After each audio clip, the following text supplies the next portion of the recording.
महाशय जी, अब यहाँ मुझे आप क्या दिखाएंगे? यहाँ मैं तुम्हें अतीन्द्रिय अज्ञान के बारे में बताऊंगा। अतीन्द्रिय अज्ञान? वो क्या होता है? अतीन्द्रिय अर्थात इंद्रियों के बिना होने वाला ज्ञान। इंद्रियों के बिना होने वाला ज्ञान? हाँ महाशय, ये तो नई बात है। मैं इस बारे में जानने के लिए बहुत उत्सुक हूं। जैन शास्त्रों में रोहक नामक एक बुद्धिशाली बालक की बात आती है। रोहक 8 वर्ष का था तब अपने पिताश्री के साथ उज्जैनी नामक महानगर में घूमने आया। थोड़ा घूमने के बाद रोहक को नदी किनारे बिठाकर कुछ कारणसर उसके पिताश्री फिर से नगर में लौट गए। खेलते हुए रोहक ने कुछ ही घंटों में पूरे महानगर का एक चित्र बना दिया, हूबहू नदी की रेत पर। ऐसी फोटोग्राफिक मेमोरी को आज के बुद्धिजीवी शायद इनकार करें, लेकिन इस उदाहरण को क्या कहेंगे जिसे खुद विज्ञान ने कबूल किया। स्टीफन फिशर नाम का यह व्यक्ति अति असाधारण याद शक्ति का धारक है। फिशर को हेलीकॉप्टर में बिठाकर लंदन शहर के ऊपर से आधे घंटे तक घुमाया गया। उन्होंने जो कुछ भी देखा उसे याद करके उनको चित्र बनाने के लिए कहा गया। उसने केवल 3 ही दिन में सारे महानगर का एक पर्सपेक्टिव ड्राइंग बनाया। कमाल की थी उसकी डिटेलिंग। रास्ते, गलियां, नुक्कड़, गार्डन्स, यहां तक कि इमारत में कितनी मंजिलें हैं, कितने दरवाजे और खिड़कियां हैं, वो सभी 100% परफेक्ट था। और ये सब उसने केवल उस आधे घंटे की हेलीकॉप्टर यात्रा के दौरान याद कर लिया था। क्या विज्ञान के पास कोई बायोलॉजिकल एक्सप्लेनेशन है कि ऐसी शक्तियां आखिर आई कहां से? अभी एक और इससे भी अधिक आश्चर्यजनक उदाहरण देखते हैं। ज्यादा आश्चर्यकारी कैसे? क्योंकि मैं तुम्हें याद शक्ति के भंडार ऐसे मंद बुद्धि व्यक्ति के बारे में बताना चाहता हूं। याद शक्ति का भंडार और मंदबुद्धि? हाँ, ये है मिस्टर किम्पिक।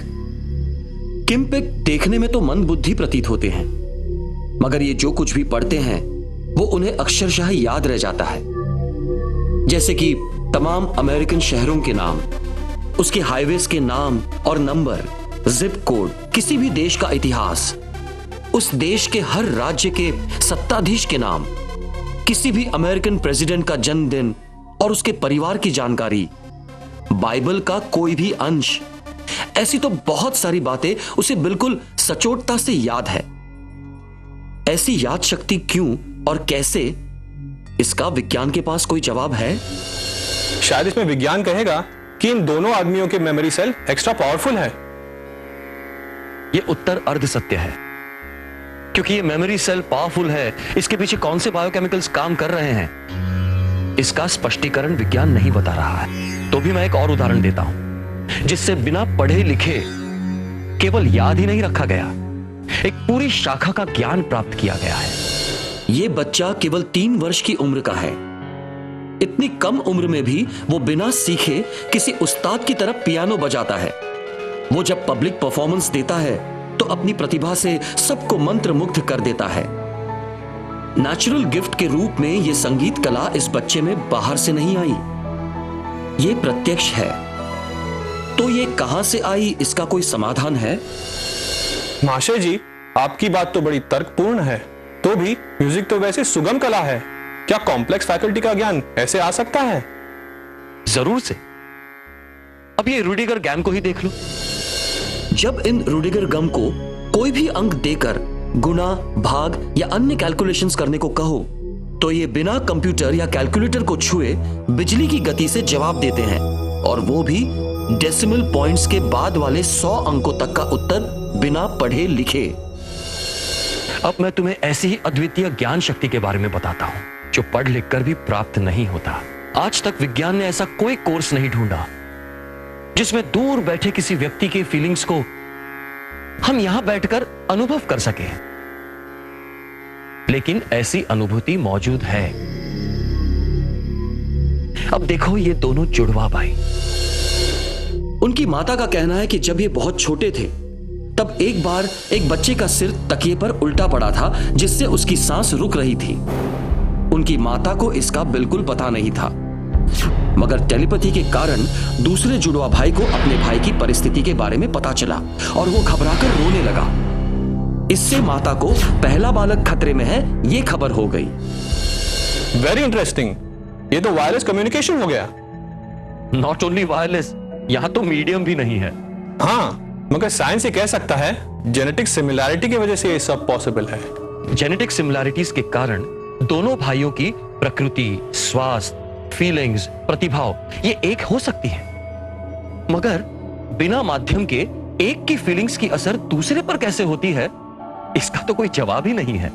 देखो मानव, एक बात कहूं, इस डोम में रहे एक भी दृष्टांत के बारे में विज्ञान के पास कोई भी संतोषकारक जवाब नहीं है।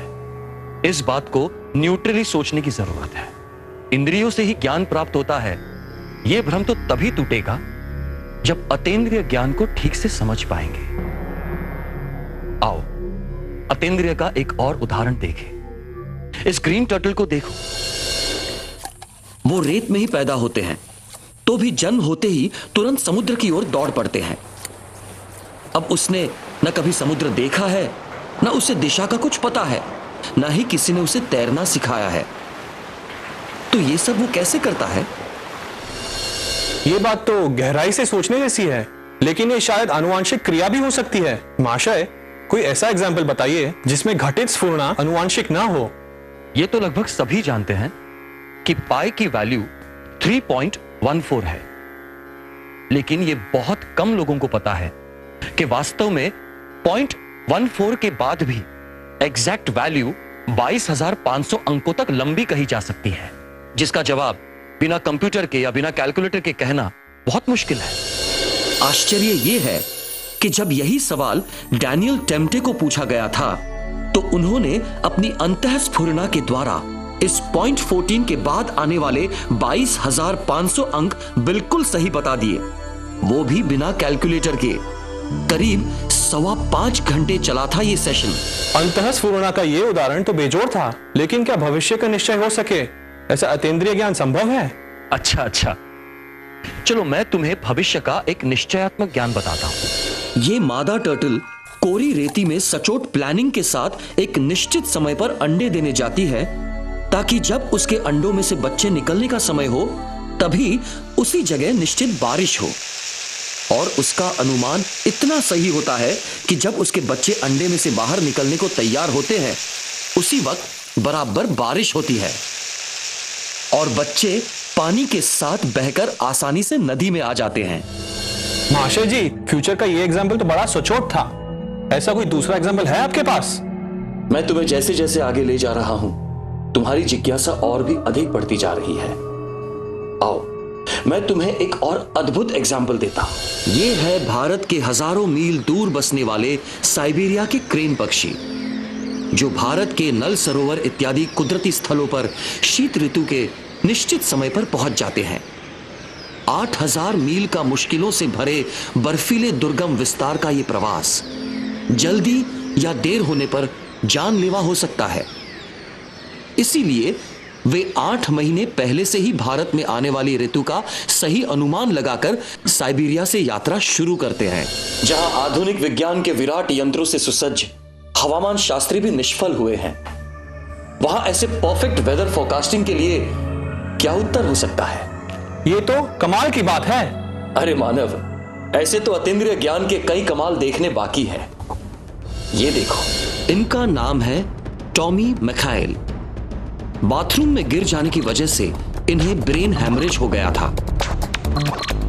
रिकवरी होने के बाद उनके मस्तिष्क में ऐसा अजीब बदलाव आया कि उनके भीतर रहा हुआ चित्रकला का ज्ञान एकदम से जागृत हो गया। उन्होंने जिंदगी में कभी पेंटिंग ब्रश को छुआ तक नहीं था, मगर वो इस तरह के अद्भुत चित्र बनाने लगे कि कुछ ही समय में कला जगत में उनका नाम हो गया। It's mind boggling. मगर ये ज्ञान उसके भीतर आया कहां से? अरे बताता हूं, जरा धीरज रखो। अब जो उदाहरण मैं तुम्हें देने जा रहा हूं, उसके आगे सभी तर्क ठहर जाएंगे। ये ऐसे व्यक्ति के बारे में बात है जो मेडिकल की ABCD तक नहीं जानता, फिर भी वो ऐसे मुश्किल मेडिकल केसेस 100% सॉल्व कर सका, जिस केसेस के लिए अपनी शाखा के दिग्गजों ने भी हाथ खड़े कर दिए। हां, खुद ही देख लो। यह है एडगर कैसी। बाल्यावस्था में ही फोटोग्राफिक मेमोरी के धारक एडगर कैसी को 20 साल की उम्र में लैरिंजाइटिस नामक रोग हुआ। तब महीनों तक वो बोल नहीं सके और डॉक्टर भी उसका सही निदान नहीं कर पाए।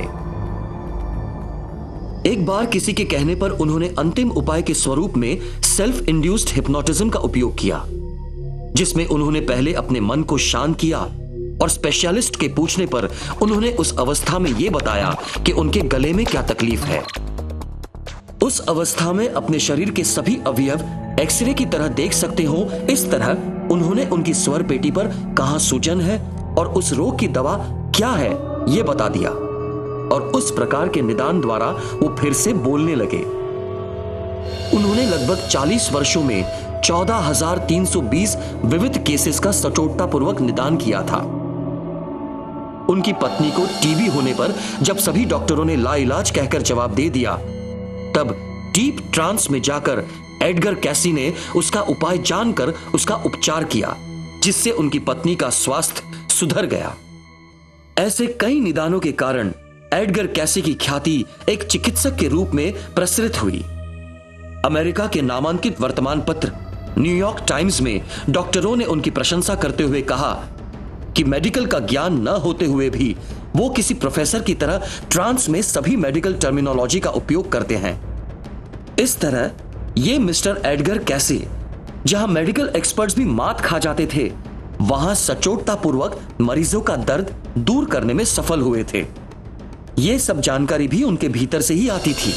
महाशय, आपके बताए गए इस दृष्टांत से मैं सोच में पड़ गया हूं कि आखिर यह ज्ञान उनके भीतर आता कहां से है। मानव, केवल ज्ञान की ही नहीं, भावनाओं की कड़ी भी ढूंढनी मुश्किल है। यह एक लेपर्ड है। इसने इस बबून की मां को देखते ही मार डाला था, और अब देखो वही लेपर्ड उसी बबून के नवजात शिशु को बड़े प्यार और जतन से पाल रही है, मानो बच्चे को देखते ही उसमें वात्सल्य भाव जाग उठा हो। बस बहुत हुआ, अब जल्दी से इस भीतर और उसकी कड़ी का समाधान दीजिए।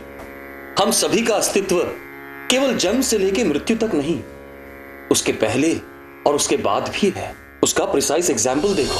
पुनर्जन्म में न मानने वाले ऐसे इंडिया के पुलिस डिपार्टमेंट के कैप्टन रॉबर्ट स्नो को जब हिप्नोटाइज किया गया, तब वो अपने पूर्व जन्म का विस्तार पूर्वक वर्णन करने लगे। उस समय उनके द्वारा बोली हुई 28 बातों को इस प्रकार रिकॉर्ड किया गया, जिसमें उन्होंने कहा कि मैं एक कलाकार हूं। यह संपूर्ण स्थान पेंटिंग्स से भरा हुआ है। हमारे बच्चे नहीं हैं। मैं एक ग्लास शराब का ऑर्डर दे रहा हूं। मेरे पास लकड़ी है जिससे मैं चल रहा हूं। मैं किसी का पोर्ट्रेट बना रहा हूं। मुझे पोर्ट्रेट करना पसंद नहीं है, मगर मुझे पैसों की जरूरत है। डॉक्टर ने बताया कि खून की एक गांठ की वजह से मेरी मां की मृत्यु हुई। इसके अलावा उन्हें एक कुबड़ वाली स्त्री का चित्र भी दिखाई दिया। महीनों तक लाइब्रेरी में शोध करने पर भी यह चित्र कहीं नहीं मिला, पर अचानक एक बार एक आर्ट गैलरी में यह चित्र मिल गया, जिस पर से उन्हें अपने पूर्व जन्म के नाम का पता चला। चित्रकार जेम्स कैरोल बेकविथ। शोध में आगे बढ़ने पर नेशनल एकेडमी ऑफ डिजाइन में से इस चित्रकार द्वारा लिखी 17,000 पन्नों की आत्मकथा मिली, जिसे पढ़ने में उसे 1 वर्ष लगा। रिकॉर्ड की गई सभी बातें आत्मकथा में लिखी बातों से मिल गई, जिससे उनका पूर्व जन्म साबित हुआ। आओ मानव, पूर्व जन्म का एक और दृष्टांत देखें। जेम्स लिनेजर नाम का यह बच्चा इसका यह उदाहरण है। इसे अपने पूर्व जन्म की काफी बातें याद है, जो कि जेम्स नाम के एक पायलट के जीवन से काफी मिलती है। जैसे कि बचपन से ही वो 21 साल के किसी फाइटर प्लेन के पायलट के बारे में बात करता था। उसे बस प्लेन की गेम्स खेलना ही पसंद था। हर तरह के प्लेन्स के नाम, उनके बॉडी पार्ट्स के नाम, उनकी डिटेल्स उसे पता थी। 3-4 साल का था तब उसे प्लेन क्रैश के बुरे बुरे सपने आते थे। प्लेन ने कहां से टेक ऑफ किया, उसका डेस्टिनेशन क्या था, वो कहां टूटा, सब जेम्स बताने लगा था। उसे अपने पिछले जन्म के दोस्तों के नाम तक याद थे। जब वेरीफाई किया गया तो जेम्स की बहुत सारी बातें सच निकली। ये जेम्स के पिछले जन्म का ज्ञान अर्थात जाति स्मरण ज्ञान था।